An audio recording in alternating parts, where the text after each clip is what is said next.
तो देखो हमारे पास क्वेश्चन दिया गया है और उसमें बोला गया है apply the method of variation of parameters to solve this differential equation. अब इस डी बाई डी एक्स को हम ऐसे पता है ना डी लिख सकते हैं और यहाँ पर ऑर्डर टू का ये जो है ना डिफरेंशियल है, तो फिर यहाँ पर टू लगा देंगे और वाई ऐसे ही लिखा रहेगा, और यहाँ पर भी वाई ऐसे ही लिखा रहेगा और राइट हैंड साइड वाली चीज़ ऐसे ही लिख दो। अब इसकी ऑक्सिलरी इक्वेशन जब हम लिखेंगे तो ये हो जाएगी auxiliary equation m square plus 1 is equal to 0। अब इसकी जब रूट्स आएंगे तो आ जाएंगे प्लस माइनस आयोटा। अब इसका सी एफ निकालोगे, अच्छा सी एफ जब निकालोगे तो इसका सी एफ निकाल के ऐसे लिख दो कि c one cos x plus c two sine x. उसके बाद अब इसका पी आई निकालेंगे। इससे पहले क्योंकि हमें देखो इसमें निकालना है मेथड, मतलब कि इसको सॉल्व करना है method of variation of parameters से, तो हम इसको यहाँ पर y1 बोल देंगे और इसको यहाँ पर y2 बोल देंगे। सिर्फ इसको जो अंदर लिखा c1 और c2 को रहने दो, सिर्फ cos x को y1 बोल दिया, sin x को y2 बोल दिया।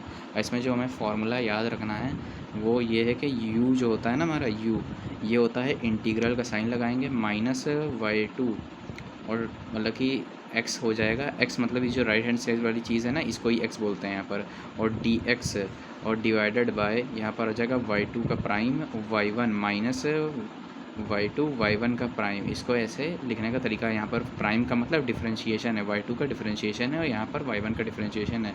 वैसे v जो निकलता है, v हमारा निकलता है इंटीग्रेशन ऑफ, यहाँ पर आ जाएगा y1 और यहाँ पर x ऐसे ही लिखा रहेगा dx, और नीचे जो यहाँ पर हमने लिखा था वही सेम चीज़ नीचे भी लिखी रहेगी।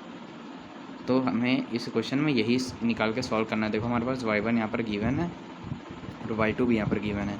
अब इसको सॉल्व करेंगे तो हमें u निकालना होगा, तो मैं यहाँ पर लिखूँगा u is equal to minus y2, जो कि हमारा y2 देखो यहाँ पर साइन x है तो यहाँ पर माइनस साइन x के साथ यहाँ पर लिख देंगे, और हमारा x जो कि यहाँ पर देखो ना x जो है यहाँ पर हमारा tan है तो यहाँ पर tan हमने tan x लिख दिया, और dx यहाँ पर ऐसे लिखे रहने दो, और नीचे y1 मतलब कि y2 प्राइम, तो y2 का जो मतलब कि इसका डिफरेंशिएशन होगा cos x, तो cos x ऐसे ही लिख देंगे और y1 को ऐसे ही लिखा रहता है। तो जब तुम इससे मल्टीप्लाई करोगे cos x को तो यहाँ पर cos x ऐसे लिख दिया और माइनस साइन लगाओगे, और y2 को ऐसे ही लिखे रहने दो, यहाँ पर y2 को sin x को ऐसे ही लिखे रहने दिया और y1 का डिफरेंशिएशन किया तो y1 का डिफरेंशिएशन होगा माइनस साइन x।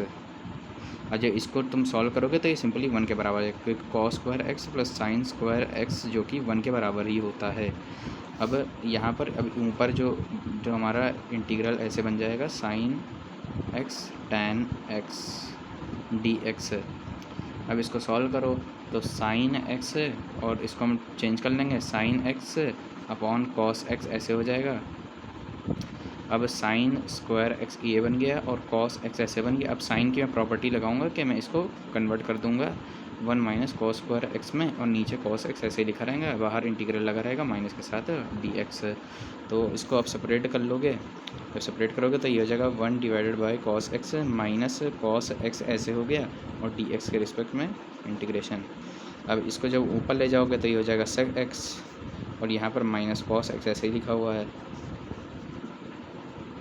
अब मैं इन माइनस से मल्टीप्लाई करूँगा तो यहाँ पर जो माइनस था ना, यहाँ पर जो माइनस था वो अंदर चले गया, तो यहाँ पर ये माइनस यहाँ पर आ गया और प्लस यहाँ पर आ गया। अब तुम देखो सेक एक्स का जो इंटीग्रेशन होता है वो होता है log sec x plus tan x, और माइनस साइन इससे मल्टीप्लाई हो जाएगा, और यहाँ पर देखो कॉस एक्स का जो इंटीग्रेशन होता है वो होता है सिंपली साइन एक्स, और यहाँ पर प्लस सी लिखाने की ज़रूरत कुछ है नहीं। अब ये इसका तो पहले वाले का हो गया, तो ये हमारा ये हो गया, ये u हो गया, ये हमने u ऐसे निकाल लिया। उसके बाद देखो हमें v निकालना है, v निकालना काफ़ी आसान है। इसमें यहाँ पर लिख देता हूँ v is equal to y1 dx, और x भी साथ में लिखा रहेगा, x भी दिखा देता हूँ। और नीचे जो सिमिलर चीज़ थी ना, जो मैंने निकाला था तो 1 हो गया था, तो वही सिमिलर चीज़ यहाँ भी लगी रहेगी। अब देखो y1 x हमारा क्या है, y1 x है, देखो यहाँ पर y1 x हमारा मतलब कि y1 हमारा cos x है और x जो था हमारा tan x है, तो मैं यहाँ पर लिख देता हूँ cos x से tan x और dx यहाँ पर लिखा हुआ, नीचे तो 1 ही लिखा हुआ है। अब इसको फिर से कन्वर्ट करोगे तो जब tan साइन अपॉन cos में कन्वर्ट होगा तो ये cos का यहाँ से कट जाएगा और sin x बचेगा। sin x का तुम इंटीग्रेशन जब करोगे तो हो जाएगा माइनस cos x, और प्लस सी दिखाने की ज़रूरत नहीं है, तो हमारा ये v ये हो गया।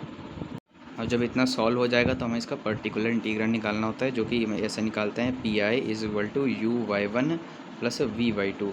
हमने u भी निकाल लिया, v भी निकाल लिया, y1 और y2 हमारे पास पहले ही से गिवन था।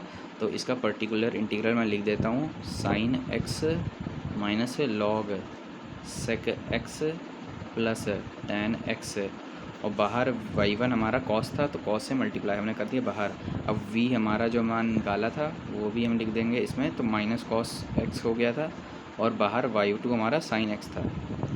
अब ये पी आई आ गया, हमें कंप्लीट सोल्यूशन भी लिखना है, तो कंप्लीट सोल्यूशन को हम इस तरह लिखते हैं y is equal to C F plus P I. हमारा सी एफ जो था वो हमको सिंपली इसमें ऐसे लिख देना है c one cos x plus c two sine x, ये हमारा सी एफ हो गया। अब पी आई जो हमने ये निकाला है ना, इसको यहाँ पर सिंपली यहाँ पर ला के पुट कर दो, इतने जो को, तो इसको यहाँ पर ला के पुट कर दो, तो इसका कंप्लीट सोल्यूशन हो गया।